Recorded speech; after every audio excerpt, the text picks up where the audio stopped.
You don't control people. That is the first thing to understand clearly. The attempt to control, to force a specific outcome from another person through pressure, through manipulation, through the engineering of circumstances designed to eliminate their genuine choice, is not influence. It is coercion. And coercion, even when it works in the short term, produces resistance, resentment, and the eventual collapse of the dynamic it was trying to sustain. Influence is different. Influence is invited. It is the natural response of people to a specific quality of presence, to the signals that a person broadcasts through their behavior, their composure, their direction, their relationship with their own emotional state. The most powerful people in any room are not the ones who are trying the hardest to control what happens. They are the ones whose presence is so grounded, so certain, so genuinely self-possessed that others naturally orient toward them. Today, you are going to learn 8 psychological rules that increase your influence in every environment. Without manipulation, without games, without the short-term tactics that produce long-term damage. Control yourself first. Everything else follows from that. Here is the principle that reframes every rule we are about to discuss. Humans are pattern detectors, not primarily logical processors, pattern detectors. The brain is not evaluating the content of what you say and constructing a rational assessment of your value based on that content. It is reading signals, the behavioral, physiological, and contextual patterns that communicate something about who you are before your words have had the opportunity to make their case. And the signals it reads are more powerful than the words that follow them. Emotional stability is the first signal. The person who remains calm when circumstances are difficult, whose emotional baseline does not fluctuate dramatically in response to external events, who is the same person in high pressure moments as in ordinary ones. That person is broadcasting a specific signal about their internal state. The signal is, I have sufficient resources, sufficient security, sufficient genuine confidence in my own position that external events do not constitute a threat requiring immediate emotional mobilization. That signal is read as strength. It is read as authority. It produces deference without demand. Scarcity is the second signal. The person whose time and attention are genuinely limited, who is not immediately, completely available to anyone who seeks access, communicates through that limitation that their attention is worth something. The brain's scarcity bias, which assigns higher value to limited resources than to abundant ones regardless of objective quality differences, operates on human attention as readily as it operates on any other resource. Certainty is the third signal. The person who makes decisions clearly, who speaks without excessive qualification, who conveys a felt sense of knowing where they stand and where they're going, that person produces a specific and powerful social response. In an environment of uncertainty, which every social environment fundamentally is, the person who projects genuine certainty becomes a reference point. Others orient toward them. Social proof is the fourth signal. The person who is clearly valued by others, whose opinions are sought, whose presence is welcomed, who has the visible evidence of other people's positive assessment, is read as higher value than the person whose social standing is less established. The brain uses the assessments of others as information about quality in exactly the way it uses other quality signals. Explaining yourself versus embodying value. That is the binary. The person who is constantly explaining, justifying their decisions, accounting for their choices, seeking to manage others' perceptions through verbal elaboration, is communicating that they need the other person's positive assessment to feel secure. The person who embodies value, who simply is what they are, who makes their choices and lives them without elaborate justification, communicates that the assessment is irrelevant to their sense of themselves. Signals override statements. That is the rule. Now, the evolutionary context. Because the biology underneath influence is ancient and consistent. Across human history, genuine social influence correlated with a specific cluster of qualities that determined survival and group outcomes. Calm under pressure was one. The individual who could maintain clear thinking and decisive action when circumstances were difficult was the individual whose judgment the group needed most in exactly the moments when judgment was most costly to get wrong. Resource control was another. Not necessarily the individual who had the most resources, but the individual who demonstrated the capacity to acquire, manage, and distribute resources effectively, signaling competence in the fundamental domain of survival. Emotional discipline was the third, the individual who could subordinate immediate emotional impulse to longer-term strategic thinking, who did not allow fear or anger or desire to override the judgment required for effective leadership. Direction was the fourth, the individual who knew where they were going and why, whose choices were coherent, whose path was legible, provided the orientation that group members required. People are drawn to stability in unstable environments. This is the evolutionary logic of influence. The stable person is the reference point, the anchor, the individual whose presence reduces the ambient anxiety of uncertainty because their groundedness communicates that navigation is possible. In the contemporary social environment, which is as genuinely uncertain and as genuinely anxiety producing as any previous human environment, though differently, this orientation towards stability remains as active as it ever was. Be the stability. The influence follows. Now the 8 rules. Rule number 1, master emotional non-reactivity. This is the foundational rule because every other rule depends on it. The man who cannot control his emotional reactions is the man whose influence is permanently limited. Because every reactive expression is a demonstration that he can be moved, that his equilibrium is not stable, that the right pressure from the right source will reliably produce a specific emotional response. And the person who can reliably produce a response in you has, by definition, more influence over your behavior than you do in that moment. Not overreacting is the first dimension. The provocation, the disrespectful comment, the unfair criticism, the social test, the challenging question arrives. The reactive response is immediate and emotional. The escalation, the defense, the counterattack, the withdrawal. Each of these responses is the emotional state expressing itself before the rational brain has had the opportunity to engage. The non-reactive response is different. It receives the provocation, allows it to land, and responds from a chosen rather than reflexive position. The pause is the practice. The 2 seconds between stimulus and response in which the rational brain can engage is the mechanism. Build the pause as a habit. Not chasing validation is the second dimension. The impulse to seek approval, to adjust your position, your tone, your expressed views in response to the social feedback you are receiving, is the influence of others' assessments on your behavior. When your behavior is adjusted in response to others' approval or disapproval, they have influence over you. When your behavior is determined by your own standards and direction regardless of the approval it generates, you have influence over the dynamic.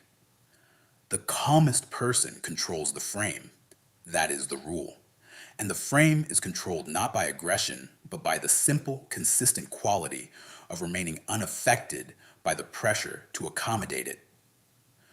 Rule number 2, scarcity creates value. Overavailability is one of the most common and most costly influence errors. The person who is immediately accessible at all times, whose response to any request arrives before the request has fully formed, who rearranges their life to remain available to anyone who seeks access. That person has communicated through their behavior that their attention has no opportunity cost. It is always available. Therefore, it is not particularly valuable. Scarcity bias is the cognitive mechanism at work. The brain assigns higher value to scarce resources than to abundant ones, not always proportionally to objective quality differences, but consistently as a function of availability. This mechanism, which evolved to guide resource acquisition in environments where resource availability was genuinely limited and genuinely consequential, operates on human attention and human presence as readily as it operates on food or territory. The clarification that matters here is critical. Authentic scarcity is the only kind that works sustainably. The performed scarcity of someone who is artificially delaying responses, manufacturing unavailability, creating the appearance of a full life they do not actually have. That performance is eventually exposed. And when it is exposed, it does not just fail to produce influence, it actively destroys it. The authentic scarcity that produces genuine influence is the natural result of actually having a full life, of genuine priorities that genuinely consume your genuine time and attention. Build the full life. The scarcity is the byproduct, and the byproduct is real. Rule number 3, certainty is magnetic. Certainty is not arrogance. It is not the claim to knowledge you do not have. It is the quality of knowing where you stand, of having a clear, stable relationship with your own positions, your own values, your own direction, that expresses itself in the behavioral signals of confident communication. Clear decisions are the behavioral expression of certainty. The person who decides, who processes the available information and makes a choice and lives it, rather than endlessly deliberating or seeking consensus before committing, projects the quality of someone who has a genuine relationship with their own judgment. The decisiveness is not recklessness. It is the confidence to act from a position of sufficient clarity rather than waiting for a certainty that will never fully arrive. Slow speech is a counterintuitive but powerful expression of certainty. The person who speaks quickly, who fills every silence, who rushes through their ideas as if afraid the window will close before they have fully made their case, is broadcasting anxiety. The person who speaks at a measured, deliberate pace, who allows their words to land before the next words arrive, who is comfortable with the silence that follows a point rather than rushing to fill it, is broadcasting the specific quality of a person who is not anxious about whether their communication will be received. Hesitation versus decisiveness. That is the binary. Uncertainty repels. Stability attracts. Rule number 4, don't over-explain. This rule addresses one of the most common and immediately impactful influence errors: the impulse to explain, to justify decisions, account for choices. Provide the context that will make the other person understand and approve, is almost always driven by anxiety about perception. You are managing how you are seen by providing the narrative that produces the desired assessment, and the behavior of narrative management communicates to everyone receiving it that you need their positive assessment. Neediness communicates low value. Low value reduces influence. Over-explaining signals insecurity. This is the direct statement of the mechanism. When you explain more than the situation requires, you are communicating that you are not confident the decision or choice or position will be accepted on its own merit, that you need to supplement it with justification to make it sufficient. The person who is genuinely confident in their positions does not require extensive supplementation. They make the statement. They live with the response. They do not need to manage the response by front-loading it with justification. State once, move on. That is the rule. Make the point clearly and directly. If it requires brief context, provide brief context. Then stop. Confidence reduces verbal volume.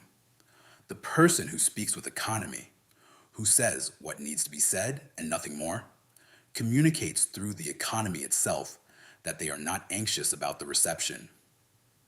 The additional words are not adding information. They are expressing anxiety. Remove the anxiety. Remove the words. Rule number 5. Build independent purpose. Influence requires an independent center of gravity.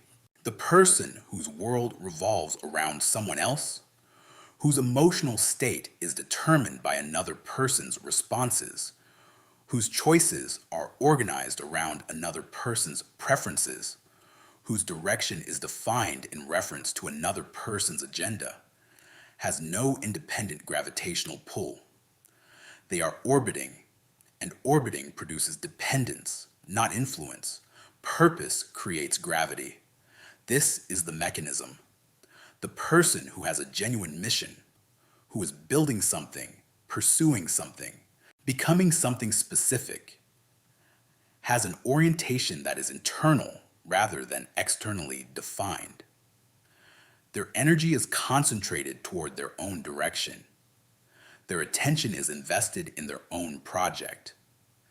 Their emotional state is determined primarily by their own relationship to their own development, rather than by the feedback of their social environment.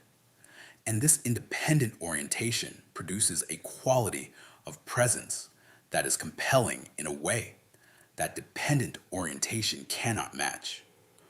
Orbiting versus leading, that is the binary. The person who orbits is always responding to the gravitational pull of something else. The person who leads has their own pull, and in any social dynamic, the person with genuine independent purpose is the reference point toward which others orient. Build the purpose, not as a strategy for influence, because the purposeful life is the only life worth living. The influence is the byproduct. Rule number 6, control the pace. Pace is a dimension of social dynamics that most people never consciously consider, and therefore never deliberately manage. But pace is real, and its influence is significant. Who sets the tempo controls the dynamic. Text pacing is the most immediately relevant dimension in contemporary social interaction. The person who responds immediately to every message has communicated that their attention is on permanent standby, that your demands on their time are the organizing principle of their digital behavior. The person who responds at a pace determined by their own genuine engagement, who is genuinely elsewhere when they are elsewhere and responds when it is genuinely convenient, communicates through the pacing itself that their time has genuine value. Conversation pacing is the in-person expression of the same principle.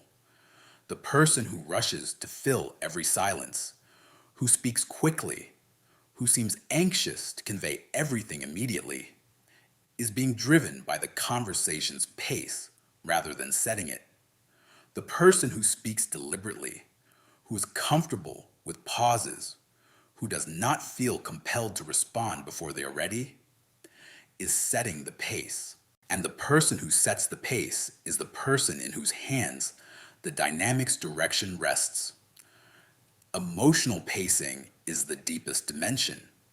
The person who matches every emotional escalation with a corresponding escalation of their own, who allows the emotional temperature of the interaction to be set by whoever is most reactive, has surrendered the emotional frame. The person who maintains their own emotional temperature, regardless of the temperature around them, is setting the emotional pace. Speed signals desperation. That is the statement. And desperation, in every dimension of pacing, signals low value. Rule number 7, maintain boundaries calmly. Influence requires self-respect as its foundation.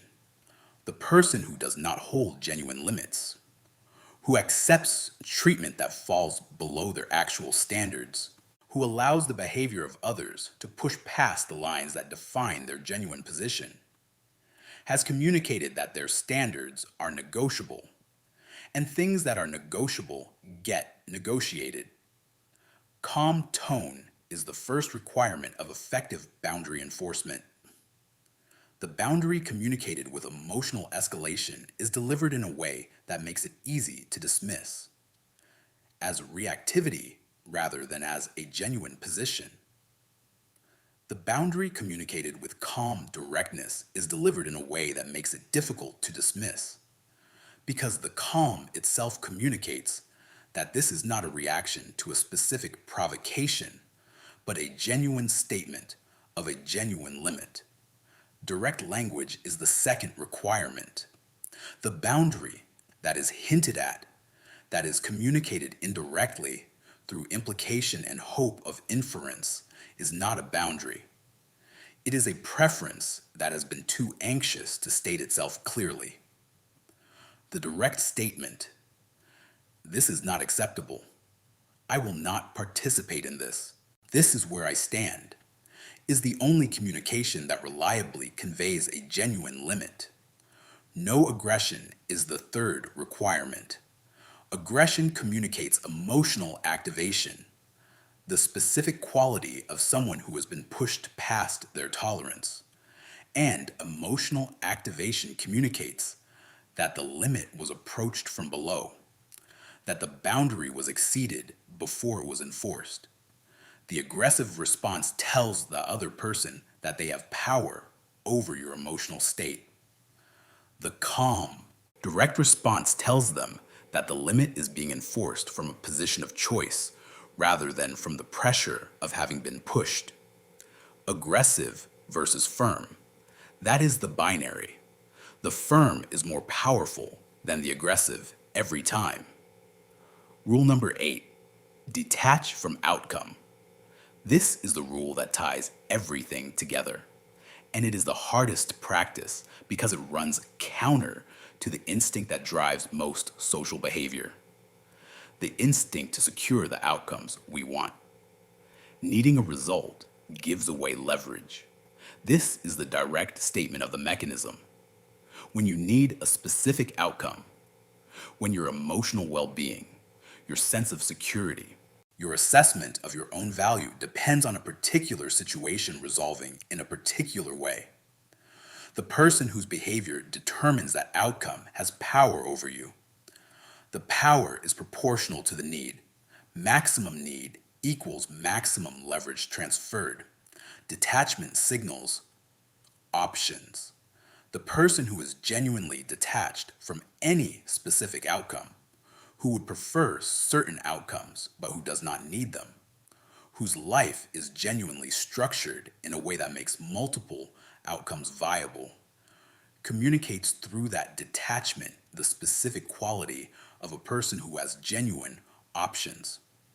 And genuine options are the foundation of genuine influence. The person with no alternatives has no leverage. The person with genuine alternatives has the leverage of not needing this specific alternative to succeed. Desperation kills influence. That is the rule. In every domain, in negotiation, in social interaction, in romantic pursuit, in professional positioning, the person who is most visibly in need of the outcome is the person who has least power to shape it. Remove the desperation, not by pretending not to care, By actually building the life that makes you genuinely capable of surviving and thriving regardless of any particular outcome. The detachment is real when the alternatives are real. Now, the expansion into the power dynamics that determine how all 8 rules operate in practice. The investment imbalance principle is the underlying dynamic of every social relationship. In every interaction, every relationship, every developing connection, there is a distribution of emotional investment between the parties involved. And the distribution of emotional investment determines the distribution of influence.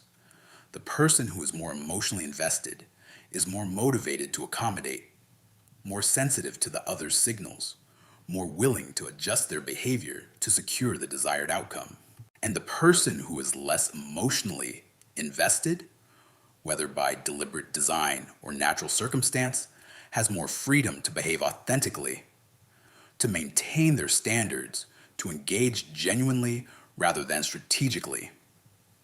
Balance investment. Match energy rather than exceeding it, not as a calculated strategy, as the honest expression of a genuine internal state. The person who has built the full life, the genuine purpose, the authentic emotional stability, does not overinvest because they genuinely have other things going on. Their investment level accurately reflects their genuine engagement. How an accurate investment, rather than inflated investment, is the foundation of genuine influence. Now, the philosophical distinction that prevents the misuse of everything we have discussed. Control creates resistance. Influence creates choice. This is the distinction that separates the application of these principles as genuine social intelligence from their misuse as manipulation tactics. The person who is trying to control, who is using these principles to engineer specific outcomes from other people, to reduce their genuine freedom of choice, to manipulate them into behaviors that serve your interests, regardless of theirs, is not practicing influence. They are practicing coercion with a sophisticated vocabulary. Genuine influence operates by presenting yourself, your standards, and your direction in a way that allows other people to make genuinely informed choices about whether and how to engage with you. It respects their autonomy. It does not reduce their freedom of choice. It simply ensures that the choice they are making is based on an accurate read of who you are rather than a distorted one produced by your anxiety, your overinvestment, or your reactive behavior. People lean toward what respects their autonomy. This is the statement. The person who attempts to control produces the specific psychological response of resistance, the instinctive pushback of an autonomous person against the felt constraint of control. The person who influences creates the opposite response, the voluntary orientation towards someone whose presence feels genuinely compelling rather than coercive. Force versus invitation. That is the binary. Now the clarification about manipulation, because it needs to be stated directly. Manipulation works short term. This is true. The tactical manipulation of other people's psychology, the deployment of scarcity tactics, certainty performances, validation withholding as deliberate strategy, can produce short-term outcomes that resemble the outcomes produced by genuine influence. The person is moved. They respond in the way the manipulation was designed to produce. But manipulation destroys trust long-term because it is eventually legible.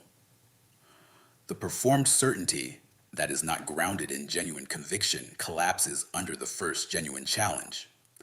The performed scarcity that is not backed by genuine purpose is exposed when circumstances reveal the hollowness behind the performance. The strategic detachment that is not genuine reveals itself in the moments when the need breaks through the surface. Real power. The influence that is durable, that compounds over time, that produces the genuine social standing and genuine respect that makes a person's presence genuinely significant, is built on consistency, emotional stability, and character. These are not performances, they are qualities. And the difference between the quality and its performance is everything. Now, the internal control principle, the complete reframe. You cannot control other people. This is the truth that the entire framework of genuine influence rests on. Every attempt to control, to force a specific response, to engineer a specific outcome, to manipulate another person's behavior through tactics designed to reduce their genuine autonomy, is an attempt to do something that is not available. People are not controllable in the way that the control impulse imagines. They have their own internal states, their own genuine motivations, their own autonomous responses to circumstances. The attempt to control them is not just ethically problematic, it is practically futile. What you can control is entirely different. Your reactions, the emotional responses you choose rather than the ones that choose you. Your standards, the genuine limits you set and maintain regardless of social pressure to compromise them. Your availability, the genuine distribution of your time and attention based on your actual priorities rather than the demands of others' expectations. Your direction, the genuine target you are moving toward, and the genuine commitment to moving toward it. That alone shifts dynamics. This is the statement. The man who has built genuine control over these four variables, who has mastered his reactions, clarified his standards, structured his availability authentically, and committed to a genuine direction, does not need to control anyone else. The control of himself produces, as a natural consequence, the social dynamics that the control of others was supposed to produce but could never sustainably deliver. Here is the ending. Two options.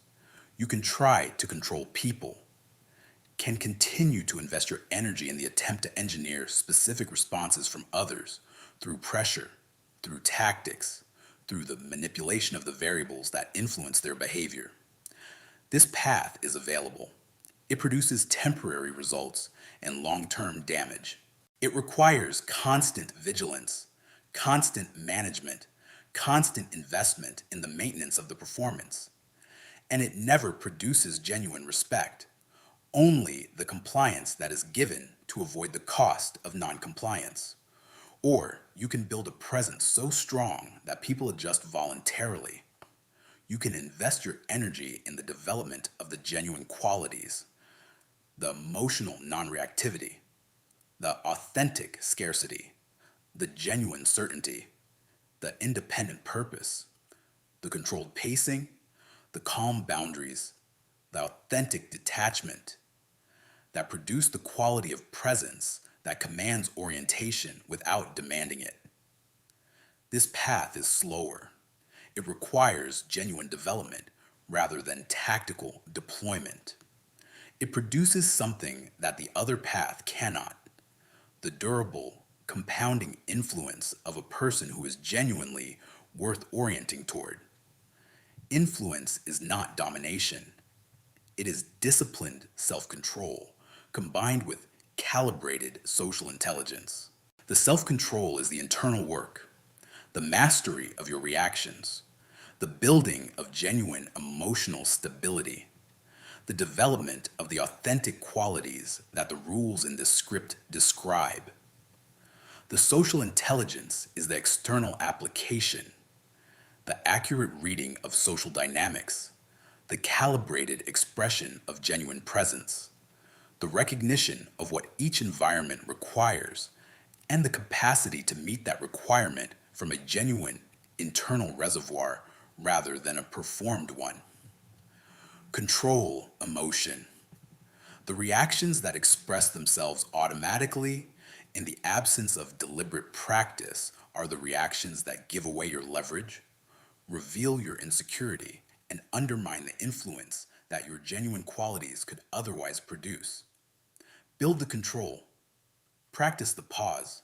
Make the chosen response your default. Control standards.